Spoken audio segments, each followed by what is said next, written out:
یہ ہے اچھے ماحول کی برکتیں. یہ نوجوان آج انہوں نے بڑے ہی بہترین انداز میں محمد یوسف نے، صادق انیس نے بہترین انداز میں نعتہائے مبارکہ انہوں نے پیش کی. اللہ تعالیٰ اور انہیں برکتیں عطا فرمائے. چونکہ انہوں نے اپنا مشغلہ یہی بنایا کہ حضور کی نعتیں پڑھنا، اور جب آدمی حضور کے ذکر کو اپنا مشغلہ بنا لے تو اللہ تبارک و تعالیٰ خود اسے پسند فرماتا ہے کہ لوگ میرے محبوب کا ذکر کریں. اور یہ سعادت ہر کسی کو نہیں ملتی، اللہ تعالیٰ جسے چاہتا ہے اسے عطا فرماتا ہے. امام اہل سنت اعلیٰ حضرت فاضل بریلوی رحمت اللہ علیہ فرماتے ہیں، رخ دن ہے یا مہر سما، یہ بھی نہیں وہ بھی نہیں.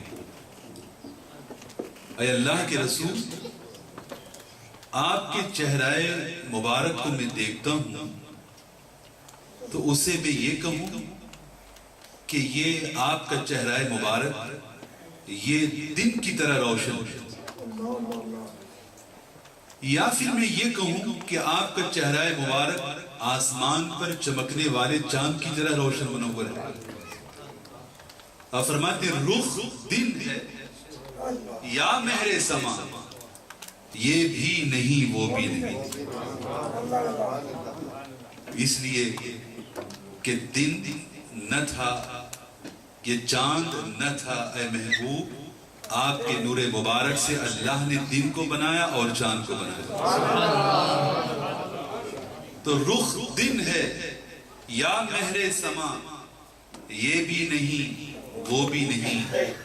شب زلف ہے یا مشک خدا، کہ آپ کی ان پیاری پیاری زلفوں کو میں رات کی تاریکی سے، ڈارکنس سے میں اسے سیملرائز کروں، تشبیہ دوں، یا مشک خدا سے اسے میں تشبیہ دوں. تو فرماتے ہیں کہ شب زلف ہے یا مشک خدا، لیکن یہی کہنا پڑا یہ بھی نہیں وہ بھی نہیں. اس لیے کہ دن اور رات کی تخلیق اللہ نے آپ کے وجود مسعود کے صدقے میں فرمائی، تو دنیا کی کوئی چیز آپ کے جیسی اور آپ کی مماثلت میں نہیں آ سکتی. اس لیے بعض لوگ جب کہتے ہیں کہ حضور کا چہرہ وہ چاند کی طرح روشن منور تھا، تو کسی شاعر نے کہا چاند سے تشبیہ دینا یہ کہاں انصاف ہے.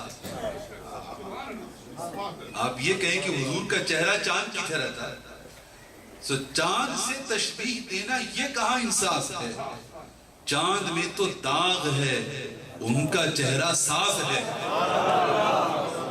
کہ حضور نے جب معجزۂ شق القمر دکھایا تو آج سائنٹسٹ بھی اس کو پروف کرتے ہیں کہ چاند 2 ٹکڑوں میں بٹا، تو آج بھی وہ جو جوڑ جو ہے وہاں پر آج بھی نظر آتا ہے. تو فرماتے ہیں کہ چاند سے تشبیہ دینا یہ کہاں انصاف ہے. چاند میں تو داغ ہے، ان کا چہرہ صاف ہے. بلکہ ایک صحابی فرماتے ہیں کہ حضور صلی اللہ علیہ وسلم کے چہرہ مبارکہ کی شان یہ تھی گویا کہ چاند اور سورج حضور کے چہرہ مبارکہ میں تیر ہے. تو امام اہل سنت نے جو اسی بحر میں جو کلام آپ نے تحریر فرمایا، ایک شعر میں آپ کے سامنے پیش کرنا چاہتا تھا کہ ممکن میں یہ قدرت کہاں، واجب میں عبدیت کہاں. یہ ٹیکنیکل ورڈز ہیں ممکن اور واجب. ممکن الوجود وہ ہم سب لوگ ہیں کہ ہمارا ایگزسٹنس، ہمارا وجود نہیں تھا، آج ہم ہیں اور ہم کل نہیں رہیں گے، تو اسے کہتے ہیں کہ ممکن. اور واجب الوجود وہ صرف اللہ کی ذات ہے. اعلیٰ حضرت عرض کرتے ہیں یا رسول اللہ علیہ السلام، میں کبھی دیکھتا ہوں کہ آپ اپنی انگلی کے اشارے سے آپ چاند کے 2 ٹکڑے کر دیتے ہیں، ڈوبے ہوئے سورج کو آپ پلٹا دیتے ہیں، اپنی انگلیوں سے آپ پانی نکال دیتے ہیں، پانی کے چشمے جاری فرما دیتے ہیں. کنکریوں سے آپ کلمہ پڑھوا لیتے ہیں. یہ تمام آپ کے معجزات کو دیکھ کر کے میں اگر یہ کہوں کہ آپ عام انسان ہیں، ممکن الوجود ہیں، تو عام انسانوں میں یہ طاقت کہاں؟ تو ممکن میں یہ قدرت کہاں؟ اور اگر میں یہ کہوں کہ آپ واجب الوجود ہیں معاذ اللہ، تو واجب الوجود وہ تو صرف اللہ کی ذات ہے. تو جو واجب الوجود ہو کسی کا بندہ نہیں، آپ تو اللہ کے بندے بھی ہیں. تو ممکن میں یہ قدرت کہاں، واجب میں عبدیت کہاں؟ حیران ہوں، ہے یہ بھی خطا، یہ بھی نہیں وہ بھی نہیں. اور پھر خود آپ نے فرمایا لیکن رضا نے ختم سخن اس پہ کر دیا. یہ تمام مباحث آرگیومنٹس یہاں پر آ کر کے ختم کر دی.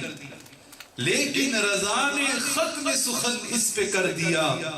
خالق کا بندہ خلق کا آقا کہوں تجھے، خالق کا بندہ خلق کا آقا کہوں تجھے. آئیے ایک اور نعت پاک سننے کے لیے عزیزم حافظ مولانا محمد حسین داؤد تشریف لائیں گے اور نعت پاک پیش فرمائیں گے. درود پاک پیش فرمائیں. صلی اللہ